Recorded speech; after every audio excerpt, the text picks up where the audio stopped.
Baginda selalu tersenyum. Abdullah bin Al-Haris radhiyallahu anhu menuturkan, maksudnya tidak pernah aku melihat seseorang yang lebih banyak tersenyum daripada Rasulullah sallallahu alaihi wasallam. Senyumlah selalu. Ia perkara mudah yang boleh kita lakukan setiap hari. Senyumlah kepada sesiapa sahaja. Tidak salah untuk kita lakukan sunnah Nabi yang memberi ganjaran pahala seperti bersedekah ini.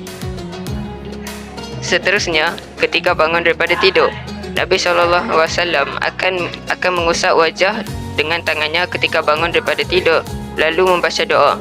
Rasulullah bangun tidur kemudian duduk sambil mengusap wajahnya dengan tangannya. Jika mimpi buruk, apabila salah seorang dari kalian melihat mimpi yang ia benci, maka hendaknya ia meludah ke kiri sebanyak 3 kali dan berlindunglah kepada Allah dari kejahatan setan sebanyak 3 kali dan ubahlah posisi tidurnya. Baginda berkata, istighfar merupakan bahagian penting dalam ibadah dan refleksi peribadi untuk mengakui dosa-dosa dan kesalahan kita. Memberi salam adalah tindakan yang sangat baik dan umum dalam berkomunikasi dengan orang lain. Salam adalah pembukaan yang ramah dan sopan dalam banyak budaya termasuk dalam Islam. Contohnya, Assalamualaikum. Membaca bismillah setiap pekerjaan. Baginda Rasulullah sarankan kita memulakan setiap pekerjaan dengan bacaan basmalah kerana ia adalah sunnah Nabi. Aisyah radhiyallahu anha berkata, Rasulullah sallallahu alaihi wasallam solat duha sebanyak 4 rakaat. Solat tahajud. Solat tahajud merupakan kebiasaan orang-orang soleh sebelum kalian. Memberi makan kepada orang lain. Baginda Rasulullah memberi makan kepada orang lain. Ketika marah, apabila salah seorang antara kamu marah, ketika itu dia dalam kedudukan berdiri, maka hendaklah dia duduk kerana hal itu akan menghilangkan marahnya. Dan kalau waktu dia duduk, maka hendaklah dia berbaring. Marah itu datangnya daripada syaitan, dan syaitan itu diciptakan daripada api, sedangkan api itu hanya dipadamkan dengan air. Oleh itu, apabila salah seorang antara kamu marah, maka hendaklah ia berwuduk. Makan.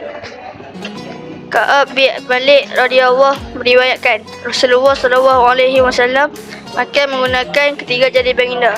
Selepas makan, baginda menjilat ketiga jarinya. Barang siapa yang ingin dibangunkan baginya bangunan di syurga, hendaklah ia memaafkan orang yang menzaliminya. Kita hendaklah bercelak kerana bercelak itu adalah sunnah Nabi. Kita hendaklah bersedekah kerana bersedekah itu adalah amalan Rasulullah SAW. Salah satu sunnah Rasulullah ialah baginda selalu berkata baik atau diam. Rasulullah juga mencegah dengan tangannya ketika melihat kemungkaran. Baginda Rasulullah menutup kepalanya ketika memasuki tandas dan membaca doa sebelum masuk dan selepas keluar tandas. Baginda Rasulullah selalu mengulangi perkataan sebanyak 3 kali supaya lebih difahami. Baginda Rasulullah lebih suka mendahului yang kanan dalam semua perbuatan. Baginda Rasulullah memakai cincin di jari tangan kanan baginda. Apabila baginda Rasulullah berjalan, tubuh baginda tegak seperti sedang menuruni tanah yang landai. Rasulullah bersabda, barang siapa yang merasa senang bila dimudahkan rezekinya dan dipanjangkan usianya, maka hendaklah dia menyambung hubungan kekeluargaan silaturahim. Sesungguhnya Nabi SAW bersabda juga, apabila seseorang keluar dari rumahnya kemudian dia membaca doa, dia telah mendapat petunjuk dan telah diberikan kecukupan dan mendapat penjagaan.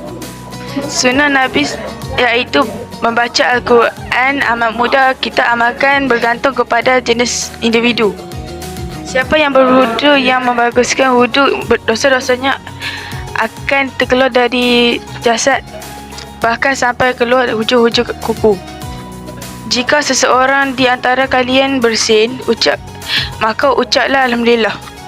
Hak seorang Muslim terhadap seseorang Muslim ada 6 perkara. Bila engkau bertemu dengannya, mengucapkanlah salam kepadanya. Bila dia mengundangmu, penuhilah undangannya. Bila dia meminta nasihat, berilah dia nasihat.